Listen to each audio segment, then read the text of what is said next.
Hello everyone, Jolene here from Bookworm Adventure Girl. Welcome back, or if you are here for the first time, thanks for checking out my channel.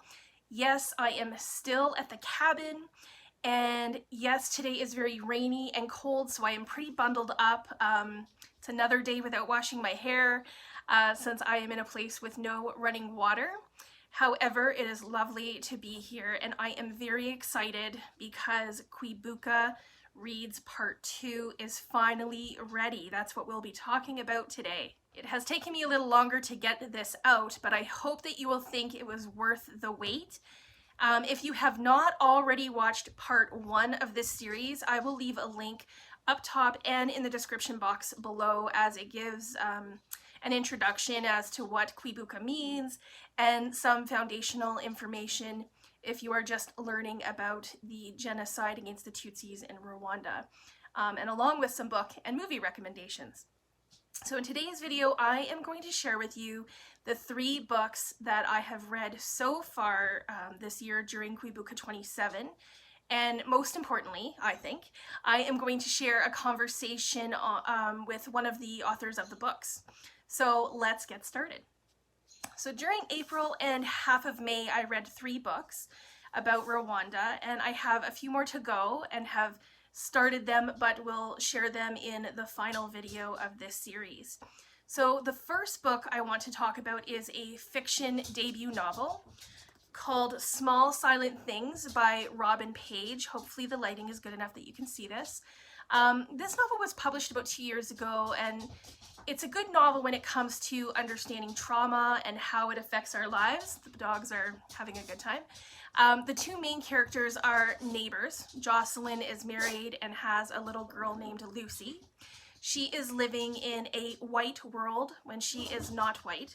She has trauma from her childhood, and with that comes guilt and shame. And Simon is a successful landscape architect and a Rwandan refugee. His past of the genocide and the loss of his family still haunts him, especially when he sees the young neighbor girl, Lucy. So the 3 of them connect, and they almost becomes like 3 storylines.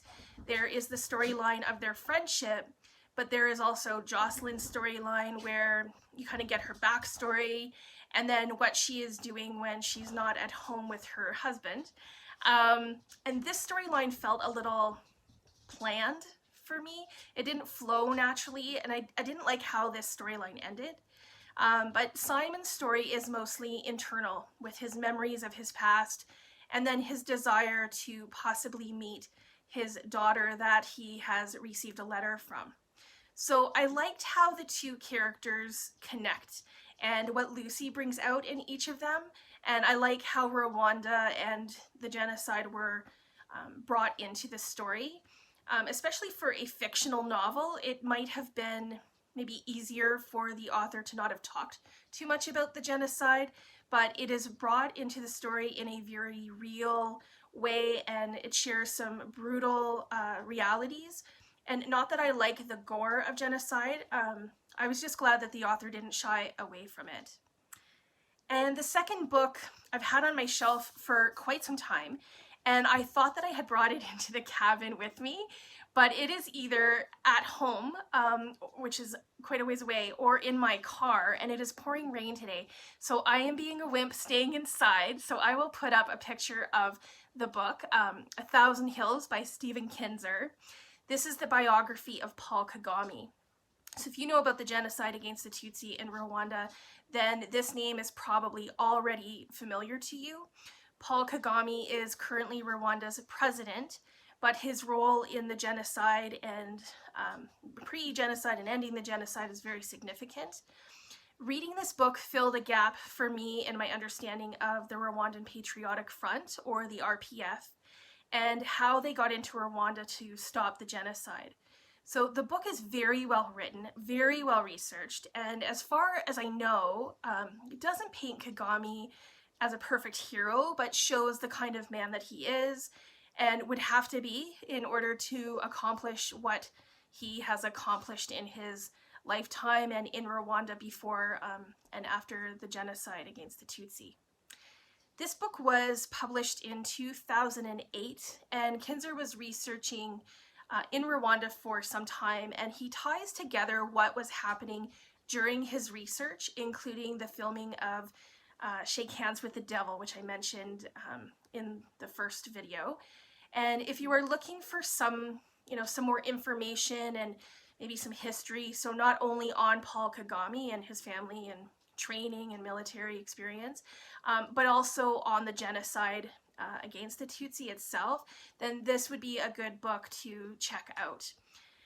You maybe remember, if you saw the first part of this series, that I ended the 27 things to know about Rwanda by saying there were over 200 memorials across the country. And during my short time in Rwanda in 2014, we probably visited at least 20 memorials. So the last book that I want to talk about is a survivor story from one of the churches we visited. Life and Death in Nyamata is by Omar Ndizeye, who was 10 years old in 1994. And Omar and I were able to connect while I've been here at the cabin, and I want to share our conversation with you. I promised to share 27 things to learn about Rwanda in each of these videos, so I think I'm going to highlight 27 things that Omar teaches us with his testimony. He first begins by talking about how survivor stories are part of the memory, and without the stories there is no memory, that we know what happens through people's stories. Number two, part of our stories is our parents' history, and telling their stories is important. And in this case, Omar talks about how his parents' property was taken and they were deported, living in refugee camps in the late 50s and early 60s. Hello, everyone. I am here today with Omar Ndizeye, and he has written a book called Life and Death in Nyamata, Memoir of a Young Boy in Rwanda's Darkest Church. And I read this book as one of the books for Kwibuka 27 and my Kwibuka Reads that I have talked about in the past. And Omar has been so kind to offer his time to talk with me today. So I'm so grateful to have you with me and to share this with the people that we're going to be showing it to with our video. So I know Omar is going to share it as well on his channel. So Omar, you wrote this book about Nyamata. Nyamata is one of the churches in Rwanda. It is now a memorial site. And you talk about in your introduction about why it's important to have shared your story and why it's important to share the stories of all of the survivors. Can you maybe talk a little bit more about that? Yeah, thank you very much, Joreen. I first thank you very much for inviting me today, but also for your great work you're doing, in reviewing your books, not only for writers, for authors, but also for readers as well. So that books like my memoir can reach to so many people who might read the story of what happened very far away from their homes and understand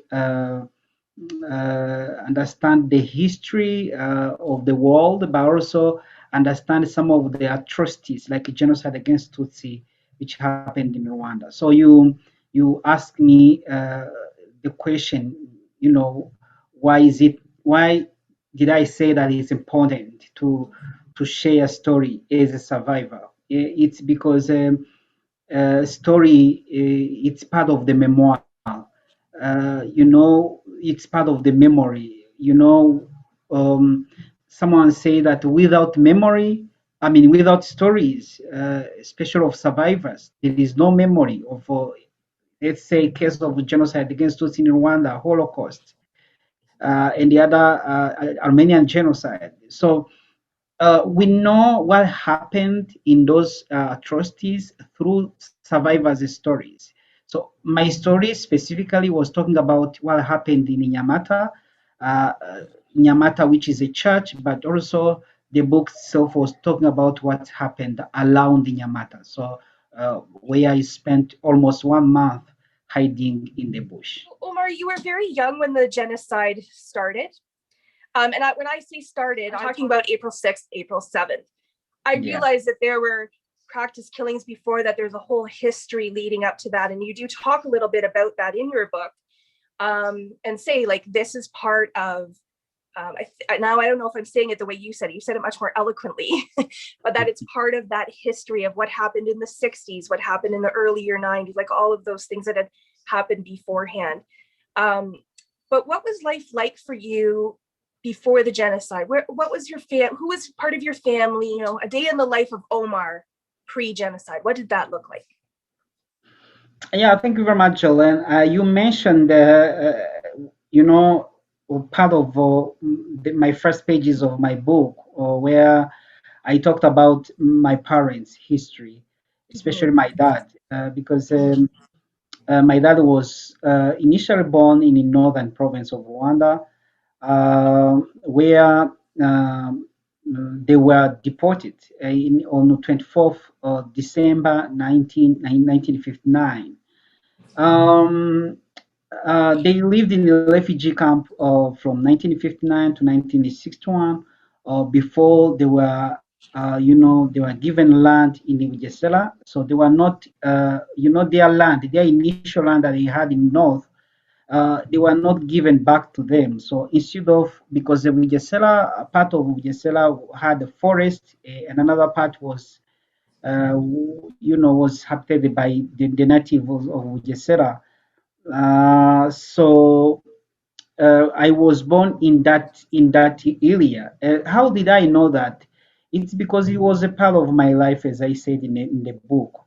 When my dad used to meet with neighbors who sometimes came to out to home, who are his friends, his childhood friends, but at the same time, some of them were relatives. So, because when they came from refugee camp, they lived, they were close. They were given a close land. So, our homes, their homes were closely, were together. So, I could easily go to my uncles, Karisti, whom I mentioned in the book, to Ndamaje, to my uncle Karemera, who was a teacher at the school in Nyirarukobwa. Nyarukobwa, which was a famous school, which was also destroyed during the genocide. And we sometimes say that it's the only school in Rwanda that was destroyed by genocide, because that school, after genocide, it was no longer used. Mostly because most of the families that were using that school were Tutsis that were settled there around Nyirarukobwa, but also the natives of Bugesera, those who are initially in Bugesera.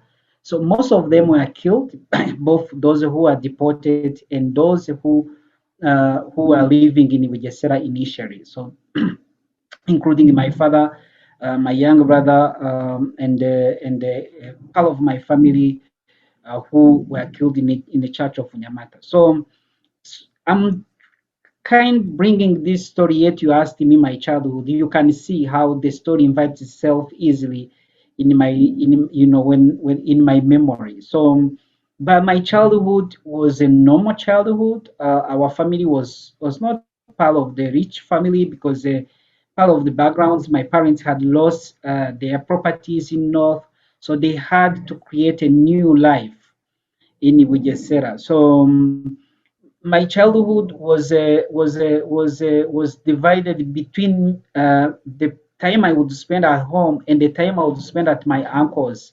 Of course, playing with cousins. Before genocide, we had those traditional games for children. Uncle Kalisti was almost close to our house, and he had among his children there were two who are still young, Blandine and Nyiranuma, and of course the Kabanda's children. Kabanda was also my relative, and in the book I talked about how we used to play football made in the banana leaves. Banana, in Rwanda we are call it karere at the time. So going to visit them and sometime coming back at home. Also, as a traditional family in Rwanda, children also helps parents. when genocide happened, I was 10 years. So I was in the age of helping parents, for example, fetching water, um, sometime creating a garden, which I would call my own garden, but also planting vegetables. When my parents would see it, and they will, when they would take some vegetables from it, I was like, no, that's my garden. So it was such childhood with a close relationship, very great communication with my father and my mother. My father who would spend time doing small business, but also sometime growing crops. So, and in the evening, I would create, small radios in the boxes, and then I would put in, near his radio, and there was like, my radios. I was crying. It was such childhood that is mixed with the love of parents, and of course the creativity of childhood. Mhm. Mm. Thank you. Number 3, sharing stories so that loved ones aren't forgotten. When you listen to survivor stories or visit the memorials, it helps survivors heal. 4, Tutsis who were influential in the community were targets, like Omar's uncle, who was a teacher. Number 5, before the genocide, there was conflict.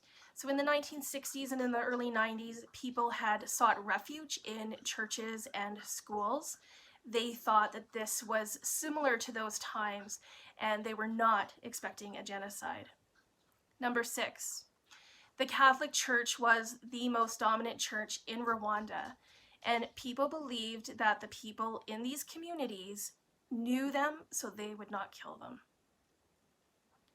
Number 7, you were no longer safe in schools and churches. They became mass killing sites. Number 8, Omar talks about one of his uncles being killed and thrown into the Kagera River in one of the earlier conflicts. And this happened during the genocide against the Tutsis as well. The river looked like a river of blood, and bodies were showing up in other countries as they were carried by the currents.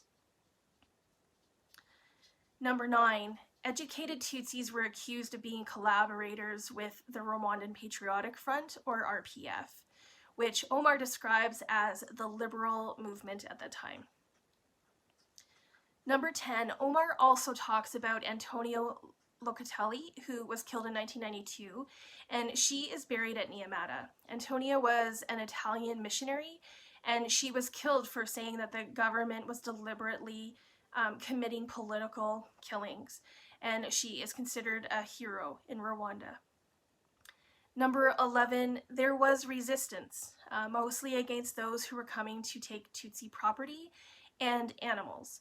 And then the soldiers were using automatic guns, and the people trying to resist only had stones, so only a few were able to survive. Number 12, at Nyamata, they used weapons such as machetes and grenades. And when you visit the memorial now, you can see the bullet holes, the blood-soaked altar cloth, and the clothes of the people who died there. Omar calls it a blood river, with those of us who were still alive. Number 13, over 10,000 people were killed at Nyamata. Only a very small number of people survived. Number 14, the soldiers would bring Tutsi from their homes and gather them in the crowd. They would then wait in the crowd for their turn to be killed. Number 15, people who could get away hid in the forest, sometimes for months. Number 16, Omar experienced what many survivors have talked about. Even Romeo Dallaire has talked about this, and that is the feeling of not having any reason to live and putting yourself in danger. Number 17, somehow something happens that gives the human spirit hope and resilience, and Omar says he was only remaining with his heart. Number 18, Omar talks about people, women and children, trying to lure him into their homes, calling him and other Tutsi cockroaches, which was a common thing to do. Number 19, Emotions of many genocide survivors can be overwhelming. Omar describes the mixture of joy and grief. Number 20. Omar also talks about the weather. April is the rainy season in Rwanda, and many survivors have said that the rain is how they survived because they would drink the water from leaves. So 10 years old when the genocide is happening. Can you, and this was the most difficult part of the book for me to read, obviously. I'm sure it was very difficult to write and to remember all of that again. And I think because I have visited Nyamata, I could envision everything that you were talking about. And I had to close the book on several occasions just to take a breath and just kind of go, okay, you need to read this. This is important. It's okay to take a break. And I would close the book and I would just be like, okay, just remember that you're back at this place and he's telling your story, you know, that this is, and he's telling his story and that's important. Would you be able to tell us a little bit about how you survived in Nyamata? Because I know that you survived like many survivors, pretending to be dead and laying amongst bodies. And so for my mind to even try to imagine what that would be like is very difficult. I can't imagine what that is like. And maybe talk about how you did escape and a little bit about how you did hide, because you were hiding with different people. You even talk about the young boy that you don't even know his name and you were with him for days. You know, you can't remember his name anymore. So if you could share a little bit about that story as much as you feel comfortable, that would be great. Yeah, thank you very much, Sharon, for the question. I can't thank you enough. You know, when you are talking about how you visit Nyamata, of course, that's part of the healing because one of the reason I wrote this book is for the names of my parents, the names of my father, the names of my relatives, for them not be forgotten. So when you say that you visit Nyamata, then I'm saying that this is huge support because uh, after genocide, I wanted everyone to know what happened at Nyamata, and I guess you read it in my book when I used to share it with the children. At the same time, sharing it with people like Professor Stephanie, whom I also mentioned in the book. Taking Dr. Sala to Nyamata. So I wanted the world, the humanity, to know what happened at Nyamata. So you are asking me how I survived. I usually say I usually say that I even don't know how I survived because we left at home. We left from home with my father and my young brother. My mother was not at home at the time, as I said in the book. My mother had gone to Kigali, for medical treatment. She had suffered malaria weeks, 3 weeks, I guess, before genocide started. So she had gone with my young sister, and at Nyamata, we went there all night, and I was with my father. So, and my young brother, my father, he was called Habamungu Ramadan, and my young brother was called my man Rashid Kawawa. So we passed at my uncle Karemera Dominico, who was a teacher. He was a teacher, not only a teacher, but he was that influential person in the community. So he had helped a lot of children in the community, either by paying their school fees or in different ways because he's among the teacher who had taught at Nyirarukoga for a long time. But at the same time, he was also one of the people who celebrate masses at Kanzenze Catholic Church. So Catholic Church being, the most dominant church in Rwanda. Obviously, Dominico was also part of the influential and the most known by believers in the community. So we passed there, but for him, he was like, no, the Christian knows me, they will not kill me. So we passed through Nyirarukoga valleys, during the night.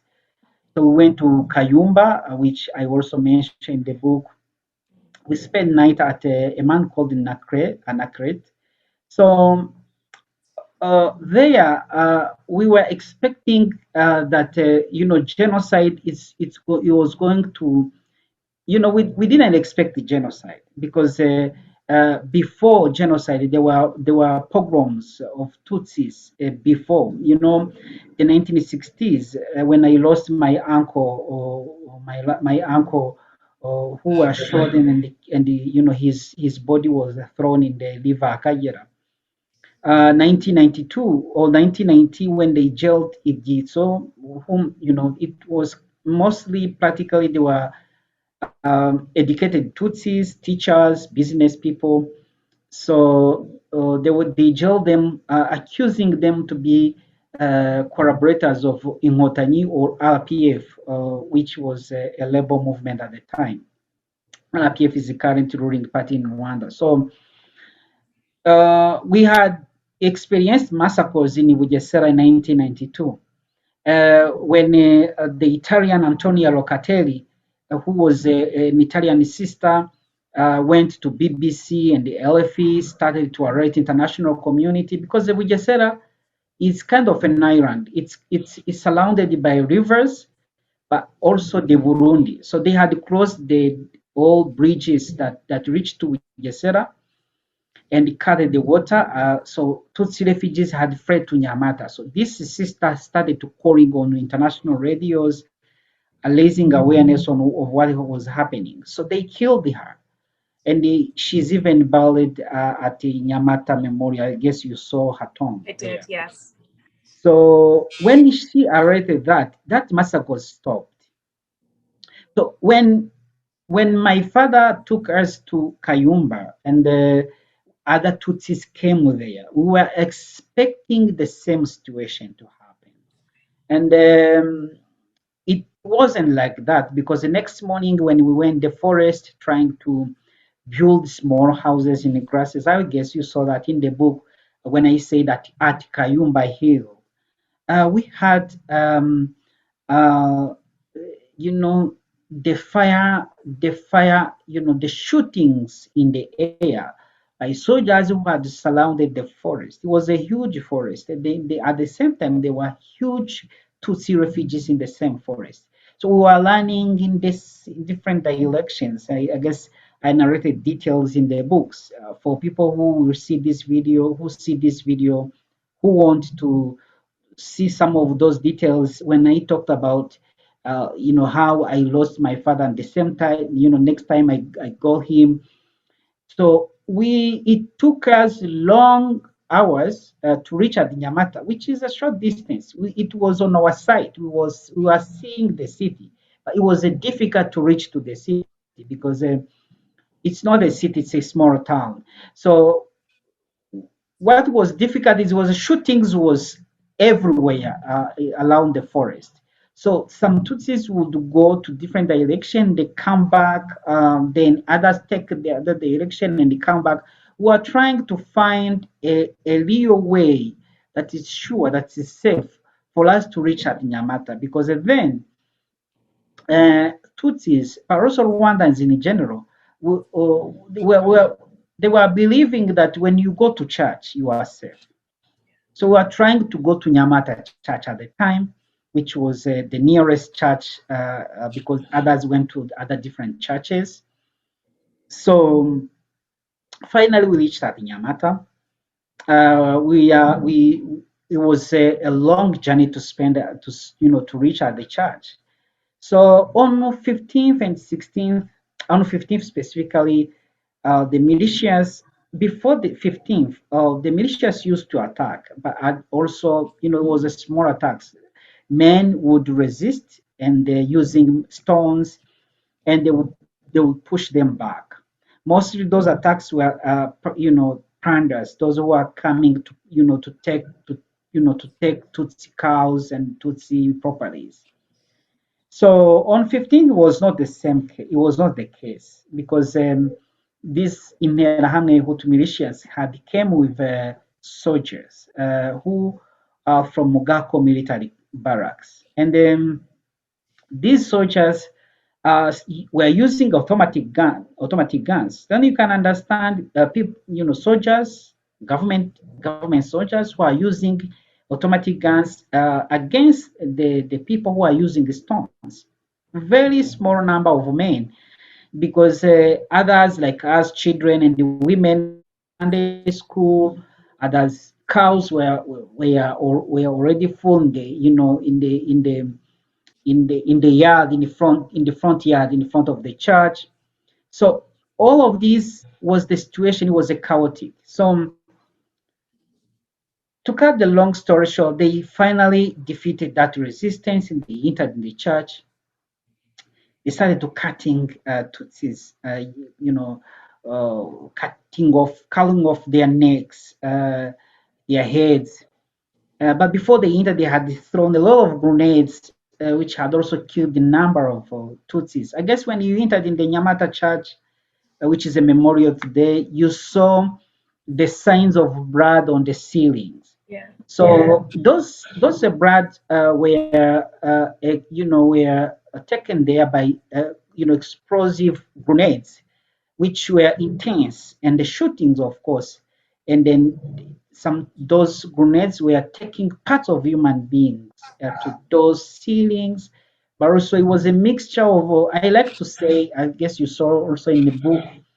I like to say that it was a bloody river with mixed it with us who are still alive, and parts of human flesh, those arms, parts of heads which had crushed by those exploding grenades. So when they entered in the church, I entered under the bench. So that's miraculously they killed, they passed where I was, and they killed all Tutsis, almost all Tutsis who were in the church. So we survived. They left later in the evening. We survived a small number of Tutsis, mostly young Tutsis. So when I left in the church, then in the book I describe how the situation was when I saw my father, whose backbone had cut by machete. It was almost into two pieces. So I went the next day. I mean, during that night, I went to the priest house, the monastery.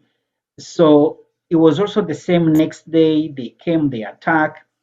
Uh, for me to leave from the coven, which is the priest house, where they had created a massacre site. They were cutting Tutsis using, small pieces using machetes. So there, they were killing Tutsis in small groups, and they had soldiers were bringing Tutsis on the massacre site, and at after some minutes, the Tutsis were many. It was a crowd of Tutsis who were waiting to be killed. When I was in that crowd waiting to be killed, but at the same time seeing how others were being slaughtered, um, I saw a small step, and it was louder. There was a lot of noisy. There was a lot of noisy. Those people were being killed, slaughtered. They were screaming. There are children who are crying, but there are a lot of gunshots which were almost everywhere in the surroundings. So I say, let me die trying. I climbed that small step, and I couldn't reach at the fence because I was short at the time. I'm not tall, even today, but at the time I was very short. So, Well, but and you were wounded as well, were you not, Omar? Yeah, they had beaten my legs. Yeah, I had to cut the story short because thinking like it wasn't Mhm. just easy to run for you or to, yeah, because you were hurt. Yeah, Yeah. sure, you're right. It was not easy. So I could touch at the top of the fence, which is was Mhm. it was a bricks, cement bricks made fence. So finally, I looked back and saw a militia trying to come because they had saw other Tutsis also, attempting to jump over the fence. I don't know where I got the strength because I climbed daily, quickly and this, fell on the other side of the fence. It was terrible. There were shootings everywhere. So there were a lot of grenades which were exploding again inside the house, the priest's house, trying to they were breaking doors everywhere. So I left there in the evening because I first lied down because by the time I was seeing other Tutsis who were trying to free. But I was still in the fence of a priest, because they had the banana plantation there. So from that banana plantation, I left there in the evening and went to hide myself in the forest. So I kept changing locations, or inside the forest from Kayumba, where I returned. In the book, I say returning back to Kayumba. And Rwachibirizi, I think you also saw Rwachibirizi in the book. Rwachibirizi was the other side of Nyamata. So to reach Rwachibirizi, you had to pass by Nyamata city. So I was with six young boys, and those those young boys were killed. In the book, I describe how we were separated, but I met one of them who survived, whom you mentioned that I couldn't remember his name after genocide. But we met also in the forest when he had survived. But I like to mention Wachibirizi because that's when I was fed up of raving. I was in when those colleagues left, five of them being killed. I was no longer find a reason to live again. So I left the bush and passed through Nyamata town, on daylight. I remember women and children standing near the road, screaming, coming, calling their colleagues in their homes. Come and see these small cockroaches. Come and see this small ingotani. I mentioned that because that was a traumatic period time when I was only remaining with my heart. I could only talk to my heart.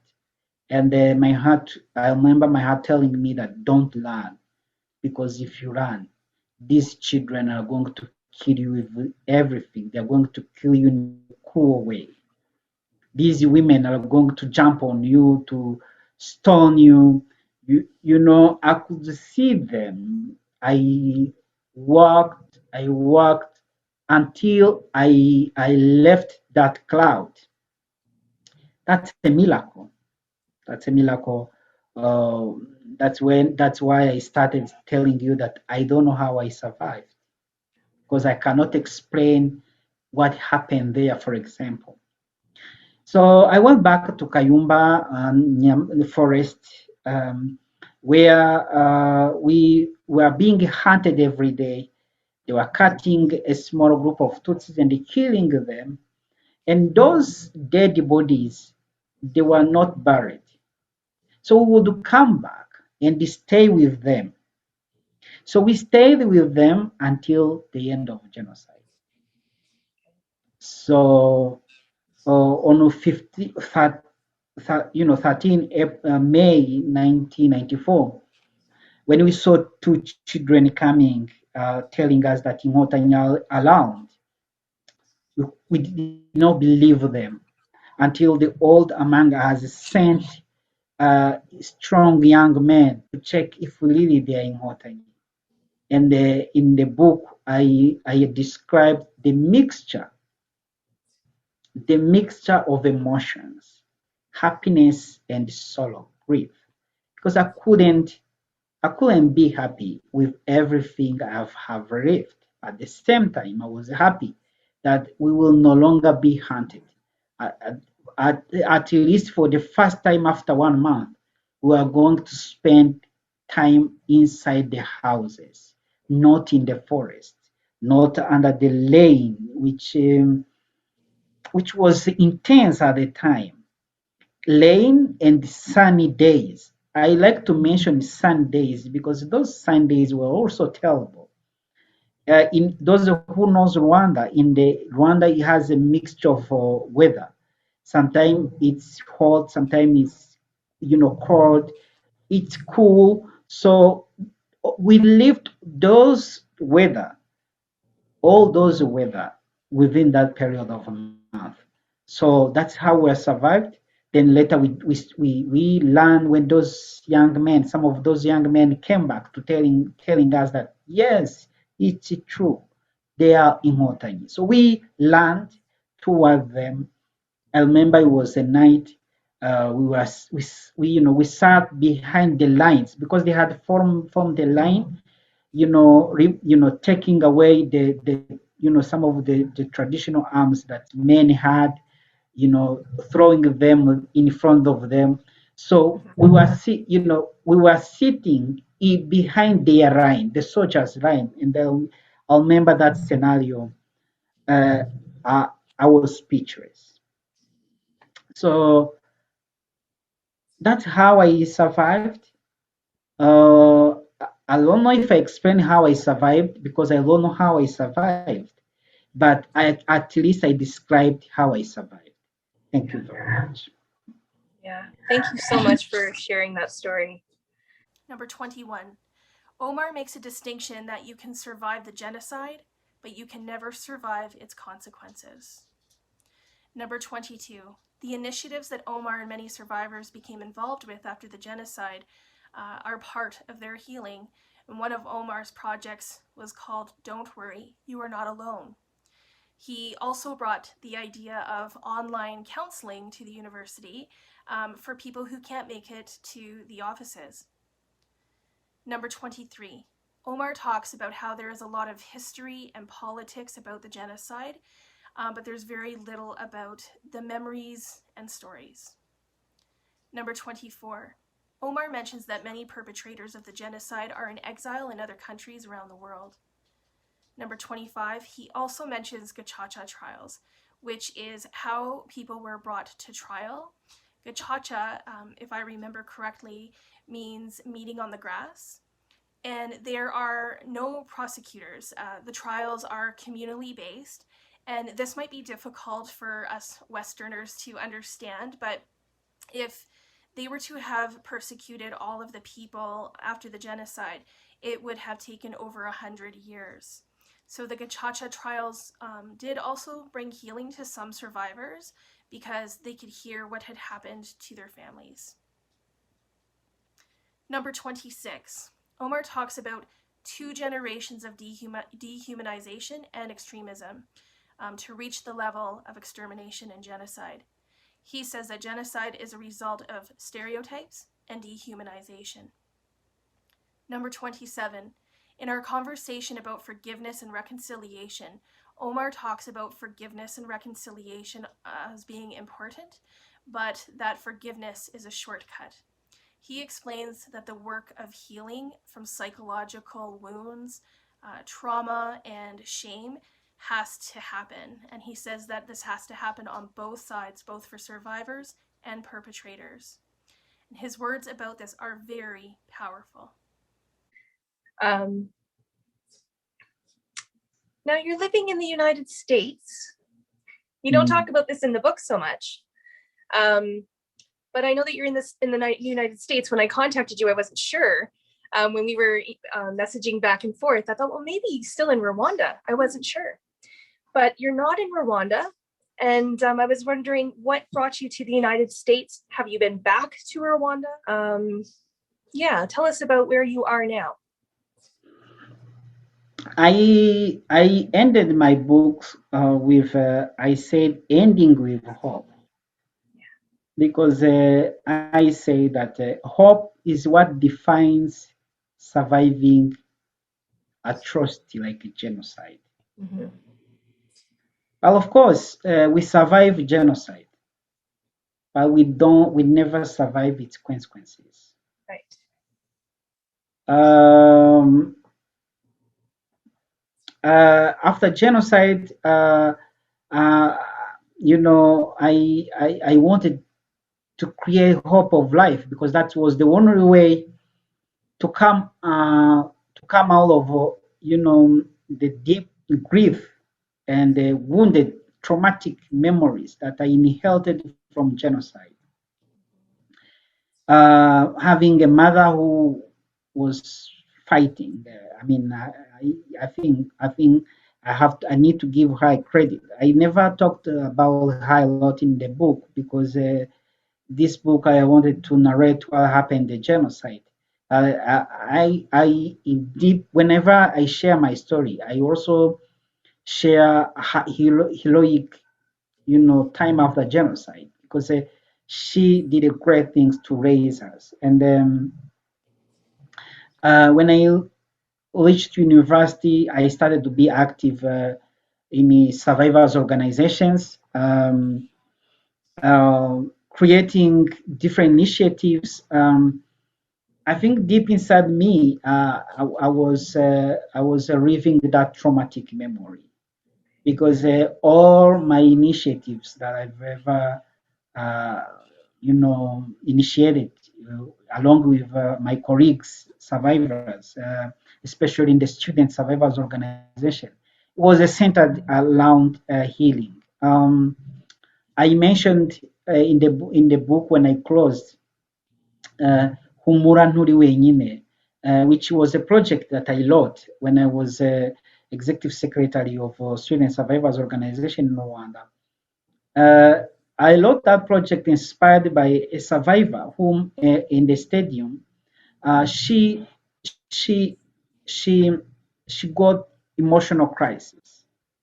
And at the time, only Red Cross volunteers would take them, for the first aid, take them to the professionals to treat them. So, because she had a very, she was highly agitated. The crowd, instead of taking her, they went away. They kind of all went away, few minutes, because they were like, we were in the stadium, people concentrated following the ceremony, and they kind of moved away. So when they moved away, after she agitated, she cried in the stadium, kind of a little bit alone, and after a few minutes, the Red Cross volunteer arrived and took her for the treatment, where the experts were treating those who got emotional crisis, the traumatized people. Yeah. So I remembered how survivors, students, are suffering in the rooms at the university where we were studying. I said that let me, of course, with a discussion with others, I wrote a project called Humura Nturi Wenyine. Don't worry, you are not alone. And that project created, for the first time in Rwanda, an approach of first aid, young volunteers who are not expert, but who are trained with the techniques, by professionals, the techniques of first aid. And I was very happy, when I led that group of 350 young people in the stadium when the project started. And we were very happy that survivors were no longer traumatized, and they lacked someone to take them, to calm them, to to hug them and take them from the crowd of people who are commemorating to the professionals who were helping them or using different ways. So the same program, the same project is still working in Rwanda. So, but at the same time, uh, I kept I kept being active, be it in Student Survivor, or where I also create, initiated another project called the Helpline, which was a telephone line that initially, when I was thinking about it, was inspired by a Canadian man called Landry. Um, this man came to Rwanda, and he talked about how in Canada they use online counseling, and I was like, we can use that. It was strange because the first time I talked about online counseling, I was laughed. People laughed, and they were like, "What is that?" I we were in a school or at the, campaigning for reading the organization, and I say, if you elect me, I will bring online counseling, and everyone laughed. Not many people could believe in that, but today I'm very happy that the same initiative initiated is working, because I had in mind the poor children who cannot reach to the offices of student survivors to advocate for them, for partners, different partners. Um, I wanted, the idea was to create a toll-free number so that these children, they can use phone, they can, even if they don't have phone, they can ask someone to give them a phone and call and explain the issue they had. So that the same initiative is now working in Rwanda. So in 2014, I met Professor Stephanie Wolf, who teach at uh, from Weber State University in the political science department. She had came to Rwanda. She used to come to Rwanda, bringing students, American students, to Rwanda to learn about genocide, visiting memorials. So we discussed at the time. I was working in another organization called Never Again Rwanda, which was organizing that institute where this student would attend. So we discussed. She learned about my story that I've survived at Nyamata. So then in 2015, I wrote a Facebook message to her and they say, I went to I had gone to Nyamata and to see how the causes of victims were being deteriorated. And I talked to her, can you, can we write an article together and take pictures of those crops and put them inside? So coincidentally, Professor Stephanie was also working on another project on 8 memorials. So from there, we started working on a project of memorials.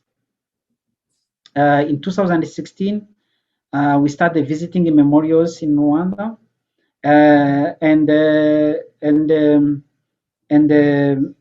I did, we visited almost 120, more than 120 genocide memorials, among 265 memorials of genocide against Tutsi which exist today in Rwanda. So, but later on, you know, from different circumstances, I left Never Again Rwanda. So then I decided to come here and concentrate on this project, which I'm working with her. So I'm now here. It's now 2 years. I'm working on this project because many scholars after genocide, they had wrote about the history of genocide. They had wrote the all politics behind genocide against Tutsi in Rwanda, but few had a lot on memory journey. So we've done research together with Dr. Anna Marie from Pretoria University and Dr. Joseph in Rwanda. So then I'm here to work on that project. And I've mentioned a lot of stories, but the connection of the stories I made, be it from a student survivors organization, be it at Nevegan Rwanda, and be it today, is hope. Is that hope of surviving atrocity or like genocide against Tutsi, but also not remain in the past, not be overwhelmed by the grief that we inherited. There is a lot of challenge that we inherited from genocide, of course, as survivors. But I always say that let me pull my, them give my contribution so that this story is known around the world. Because beside the memory, beside the people like you, Jolene, who are giving survivors platform to share stories like today, there are also perpetrators who went in different countries, who are still denying what happened. Uh, in Rwanda, Gacaca showed that there are almost 2 million cases. Gacaca tried the 2 million cases.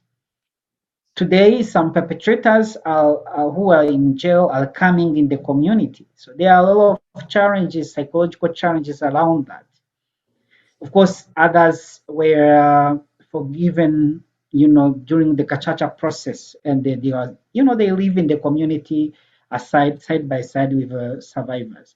So it's all that connection of what I mentioned that I'm here, that I'm working on this memory, because I am one of the people who is not a fan of the activism of exchange rhetorics with perpetrators. I prefer to share stories, to work on these stories. Almost 250 almost, more than 200 survivors shared with us stories everywhere in the country. And they were saying that this book is going to be justice for survivors. I remember this woman who shared with us that such a wisdom and such um, talk. I was like, oh my God. So, but then I'm here to write this book, but also to continue my studies if possible. Wonderful. You do end on hope because, as you say, it's the only way to really move forward in a positive way, is to have that hope. And many Rwandan survivors that I've talked with and had the privilege of having them share their stories talk about that, and in particular talking about the need for, and this is very big in Rwanda, the need for forgiveness and some type of reconciliation. Because like you say, one of the things that makes the genocide against the Tutsis in Rwanda so different than something like the Holocaust or some of the other genocides that have taken place is that people are living next door to the people who murdered their family members, who may have tried to murder them. And for the Western brain to wrap our head around, we're going to forgive this person, I think that's very difficult.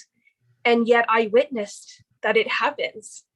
And I'm not saying it's easy, but I'm saying that it is happening, and it is bringing hope to people, and it's showing people that they can overcome some of the most horrible things that have happened in our world. And I was going to ask you how you live that out, but you've already discussed that. I mean, that's what you are doing in your time in the United States right now.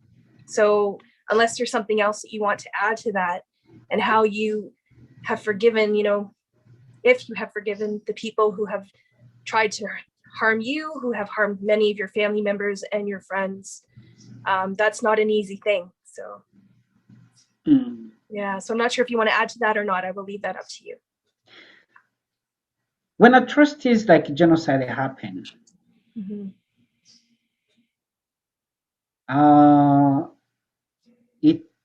it is a result of 2 generations of extremism. It is a result of 2 generations of dehumanization, at least in the case of Tutsis in Rwanda, genocide against Tutsis in Rwanda. But look, if you also talk about the Holocaust, it took 2 world wars to reach to Holocaust. It's 2 generations of extremism, of dehumanization, to reach to the level of extermination. After crime like genocide, many actors today, they talk a lot about forgiveness. But if you want, you can extend hate crimes, many hate cases around the world today, many societies that are having racism and different hate crimes or crimes related to the hatred. I like to say that when you talk about forgiveness, for me, it's a shortcut. But I also like to say that a shortcut, it's not enough. It's necessary, but it's not enough. So if shortcut is not enough, then what is important? We talk about reconciliation, we talk about forgiveness. Of course, reconciliation and the forgiveness are 2 concepts that have been written by scholars, have been talked a lot by different actors, different non-government organizations. Look, after I finished, I graduated. My background is in non-government organizations. I know what we used to say, or what different non-government organizations today around the world talk about. When we talk about conflicts, when we talk about atrocities like genocide against Tutsi, Holocaust, Armenian genocide, other cases of genocide in Cambodia, in Srebrenica, uh, forgiveness and reconciliation are the most concept pushed forward by different actors. But for me, as I say, it's not enough because it means, can you forgive me? And from the answer, yes, I forgive you.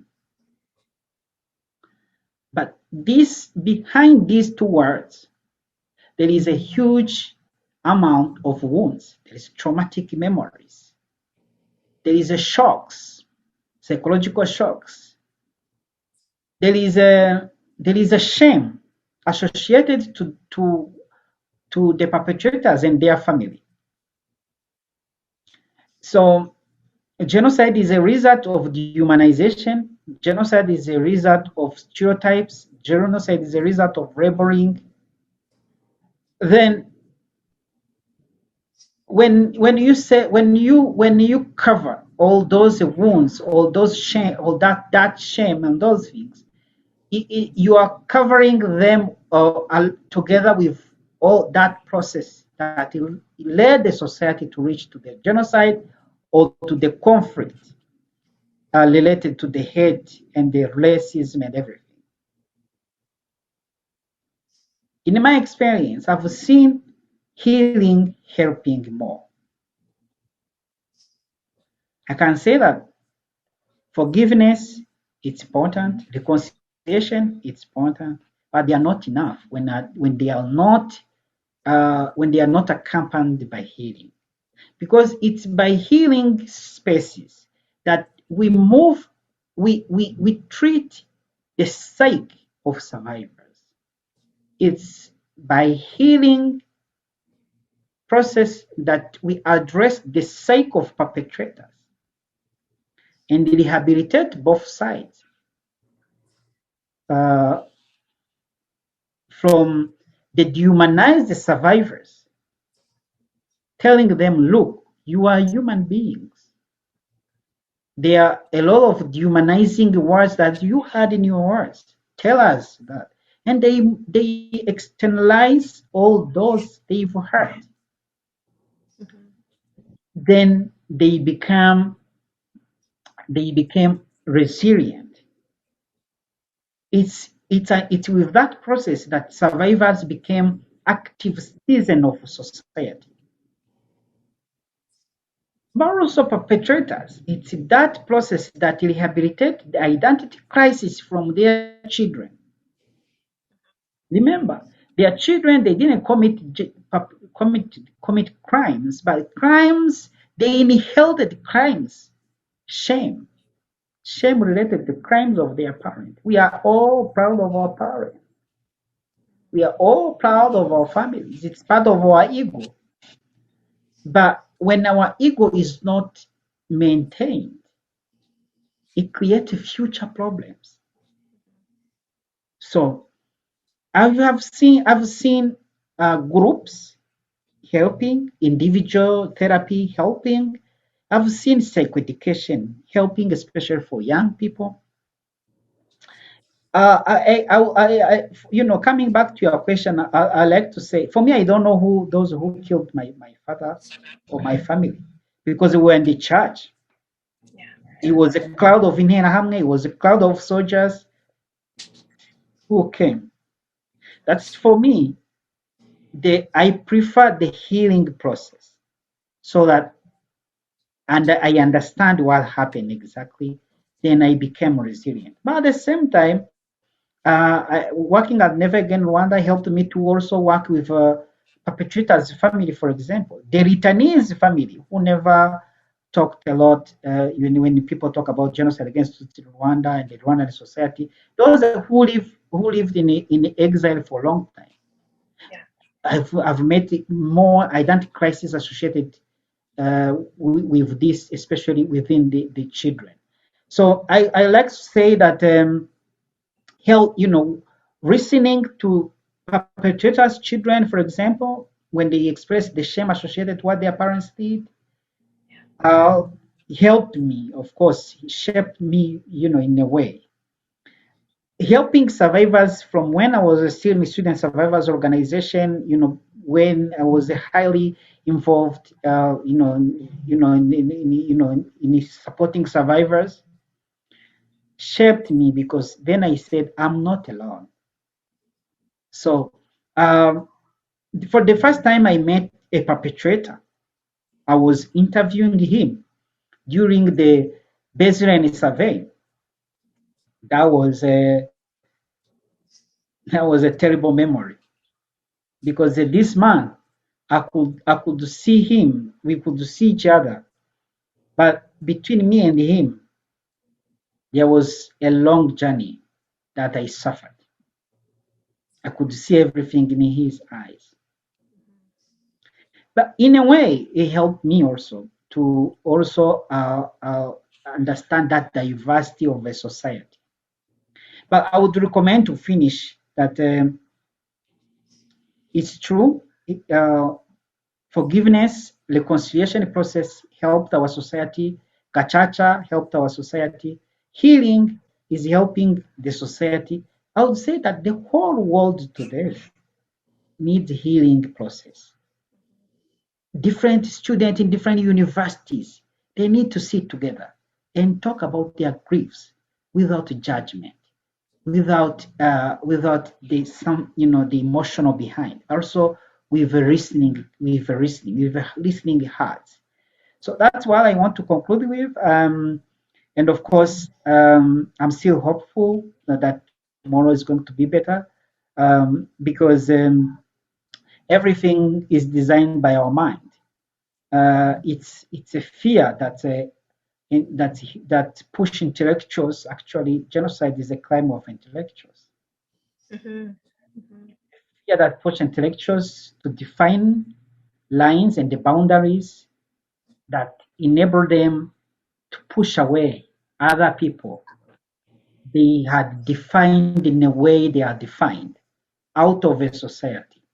It's when this fear comes to the extreme. It's when these fearful intellectuals came to power, that genocide happened. So there is no society immune to genocide again. If any society have intellectuals, if any human being is created in that way that we are insecure when strange are around us, then the way we define our strange, the strange around us, then tell us that there is no society that is immune on genocide. Therefore, then let's have healing spaces. Let's having exchange dialogues from all our diversities so that we can create trust, empathy, which gives us a sense of belonging to our tomorrow's society. Thank you very much. Thank you, Omar. I think you're right. I think we can definitely all learn from healing for many different things, but it's definitely something that we have seen the Rwandan people do in a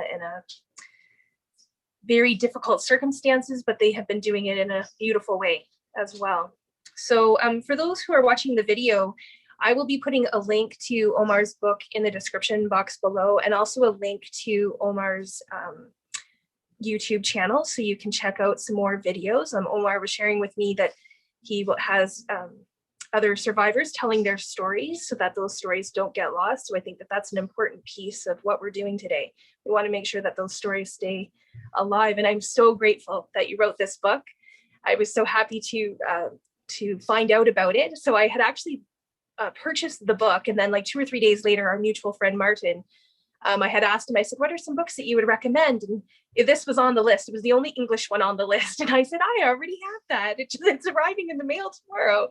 So it worked out great. And I'm so glad that we connected, Omar. Thank you so much for sharing your story with us. I hope we can stay connected. Yeah, I hope we can stay connected. So. And you, the Rwandan community, your family are in my prayers during Kwibuka 27. Thank you very much. I will be, I'll be thinking about you. But yeah, I do hope to stay connected. So thank you so much. Yeah, thank you very much, Jaren. It was very kind to talk to you. And thank you very much for the great work you are doing. It's a very great initiative.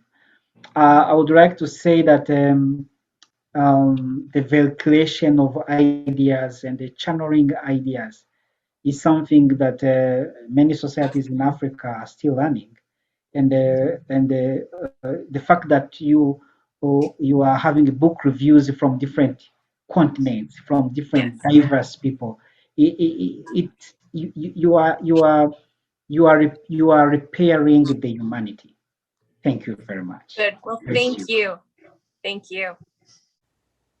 At the end there, Omar talks about meeting a perpetrator, and during our visit in Rwanda, we did have the opportunity of hearing 4 perpetrators speak, and I do have pictures and information about them. But I really want this video to be about Omar's story and learning about survivors. So Omar ended his book, Life and Death at Nyamata, with hope. Our conversation ended with hope, and I am very grateful for Omar for his time, and I am looking forward to staying connected to him. And if you are interested, I will leave information about Omar's book, his YouTube channel, and his Instagram all in the description box below, so make sure that you check that out, show him some love. That is the end of Kwibuka Reads Part 2. I hope to have Kwibuka Reads Part 3 done within a couple of weeks, because we are coming to the end of the 27th commemoration of Kwibuka this year. So I'm hoping that I will get my reading done, and then in a couple of weeks we can wrap this series up. I look forward to chatting with you in the comments. Thanks again for watching. I hope you enjoy the rest of your day, and don't forget to make every day an adventure.